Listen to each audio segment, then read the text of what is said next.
আসসালামু আলাইকুম প্রিয় ভিউয়ার, সবাই কেমন আছেন? আশা করি সবাই ভালো আছেন। আমিও আলহামদুলিল্লাহ আল্লাহর রহমতে অনেক ভালো আছি। আমি এই মুহূর্তে তালতলির জলডাঙ্গা এই ভাঙ্গল কবলতী এরিয়ায় আছি। আসলে আমরা আজকে নিদ্রার চর ভ্রমণের জন্যই মূলত আজকে জার্নিটা করা। এই যে পিছনে কালো ধোঁয়া উঠতেছে, এটা হচ্ছে বিদ্যুৎ কেন্দ্র। আসলে বিশাল বড় একটি তাপ বিদ্যুৎ কেন্দ্র। আসলেই শেষ করে যাওয়া যাবে না। আমি এ পর্যন্ত কখনো আসিনি, আজকে এসে খুব ভালোই লাগতেছে।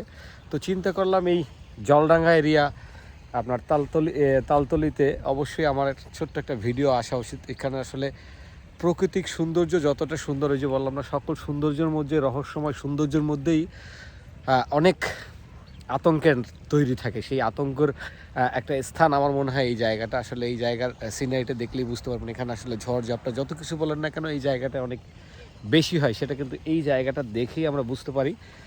সেই কারণে আমার এই ছোট্ট ভিডিওটি করা, আপনাদেরকে জাস্ট মেসেজ আকারে দেয়া। আসলে এই প্রাকৃতিক সৌন্দর্য বলে শেষ করা যাবে না, কিন্তু এখানের ভয়ঙ্কর রূপগুলোও কিন্তু আপনাকে মানতে হবে এবং জানতে হবে।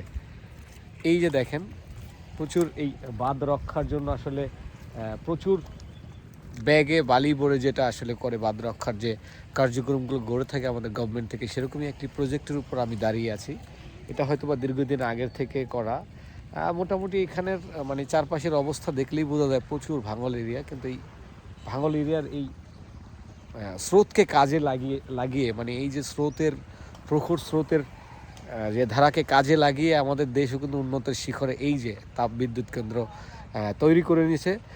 যাই হোক, আজকের মতো এখানেই বিদায়। দেখা হবে আমাদের নতুন কোনো স্পটে। সালামু আলাইকুম।